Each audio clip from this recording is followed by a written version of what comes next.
Last social media చూస్తున్న మిత్రులందరికీ నమస్కారం.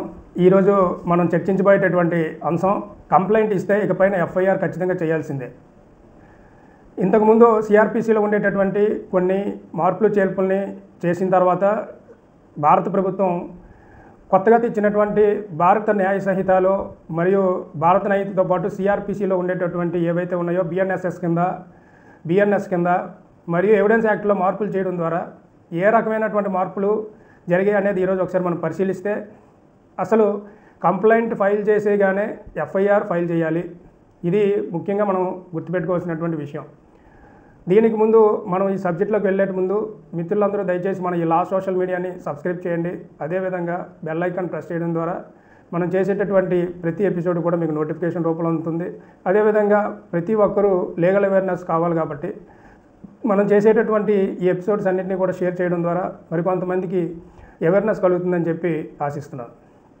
ఈరోజు అంశాన్ని ఒకసారి పరిశీలించినప్పుడు కంప్లైంట్ ఇస్తే ఎఫ్ఐఆర్ ఫైల్ చేయాల్సిందే అనే ఈ సందర్భానికి వచ్చేటప్పుడు చాలామంది స్టేషన్కి వెళ్ళి ఎఫ్ఐఆర్లు ఫైల్ చేస్తారు.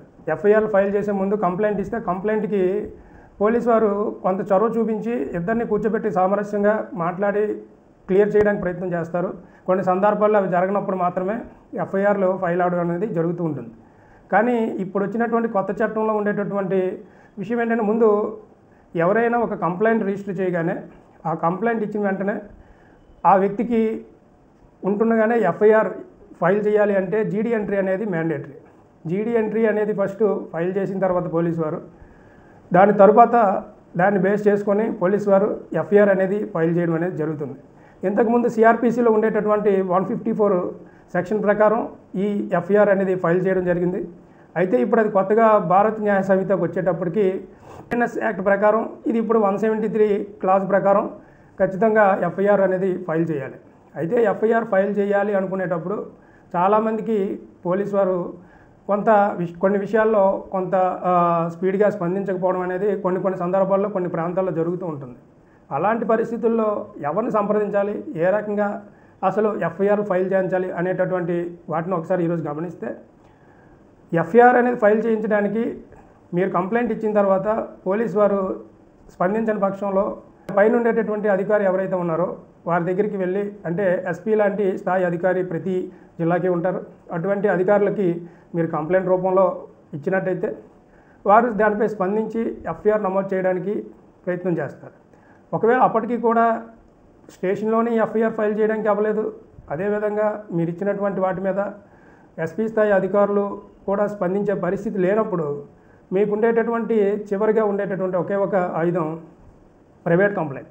ఈ ప్రైవేట్ కంప్లైంట్ ద్వారా మీరు ఏదైతే మీకు జరిగినటువంటి నష్టాన్ని పోలీసు వారి దగ్గర మీరు కంప్లైంట్ రూపంలో పొందుపరిచారో దాన్ని ఎఫ్ఐఆర్ కింద మార్చే విధానంలో మీకు దగ్గరలో ఉండేటటువంటి మీరు ఉండేటటువంటి జ్యూరిస్డిక్షన్లో ఉండేటటువంటి కోర్టు ఏదైతే ఉందో ఆ కోర్టులో మీరు ప్రైవేట్ కంప్లైంట్ అనేది ఒకటి ఫైల్ చేసుకోవడం ద్వారా మీరు ఈ రకమైనటువంటి ఉపశమనం అనేది పొందడం జరుగుతుంది. అయితే ప్రైవేట్ కంప్లైంట్ ఫైల్ చేసేటప్పుడు 223 సెక్షన్ ప్రకారం బిఎన్ఎస్ యాక్ట్లో మీరు ఈ సెక్షన్ని పొందుపరిచి ఈ ప్రైవేట్ కంప్లైంట్ అనేది ఫైల్ చేయడం అనేది జరుగుతుంది.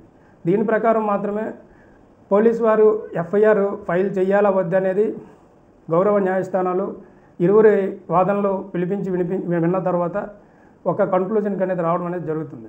దాని ప్రకారం అందులోని పొటెన్షియాలిటీ ఉంది, గ్రావిటీ ఉన్నది, కంప్లైంట్ పెట్టింది నిజమే అని కనుక కోర్టు వారు నమ్మినట్టయితే దగ్గరలో ఉండేటువంటి దానికి ఆ పరిధి దేనికి వస్తుందో ఆ స్టేషన్కి సంబంధించిన ఎస్హెచ్ఓ అంటే స్టేషన్ హౌస్ ఆఫీసర్కి కోర్టు డైరెక్షన్ ఇస్తుంది.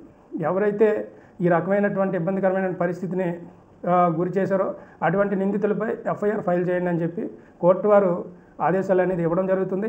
కాగ్నైజబుల్ అఫెన్స్లో ముఖ్యంగా ఈ రకమైనటువంటి ఎఫ్ఐఆర్లు అనేది చాలా మ్యాండేటరీగా ఉంటాయి. ఎందుకంటే నేరం ఎక్కువ స్థాయిలో ఉన్నది అనేటటువంటి కొన్ని సెక్షన్లు ఉన్నాయి. అలాంటి వాటిలో కూడా వేగంగా త్వరితగతిన కేసులు ఫైల్ చేయాలి అనేది, ఎఫ్ఐఆర్ ఫైల్ చేయాలనేది ఈ కాగ్నైజబుల్ ముఖ్య ఉద్దేశం. దీని ప్రకారం ఖచ్చితంగా ఈ పోలీసు వారు ముందుగా ఏదైతే కంప్లైంట్ వచ్చిందో దాన్ని బేస్ చేసుకొని ఎఫ్ఐఆర్ అనేది ఫైల్ చేయడం జరుగుతుంది.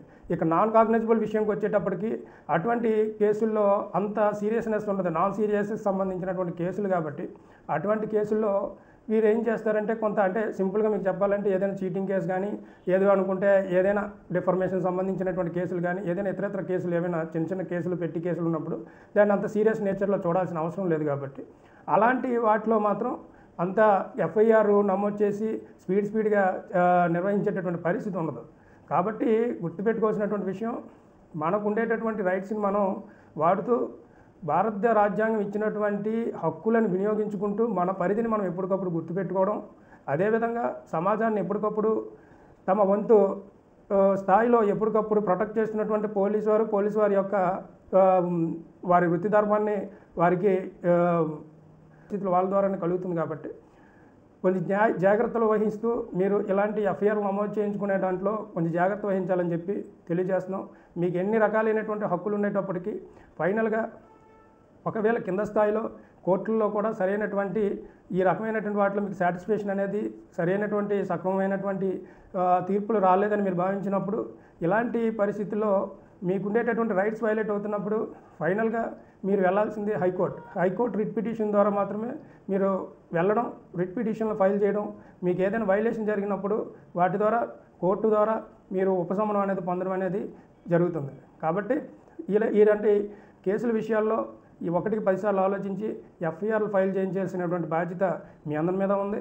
కాబట్టి ప్రతిదానికి ఒక పోలీసు వారి పాత్ర ఒకటే ప్రధానం కాదు, మన తాలూకా చుట్టూ పరిస్థితులు ఇంపాక్ట్ అనేది ఎప్పటికప్పుడు ఉంటుంది. కాబట్టి జాగ్రత్తగా సమాజంలో మెలగాలని చెప్పి తెలియజేస్తూ సెలవు తీసుకుంటాం.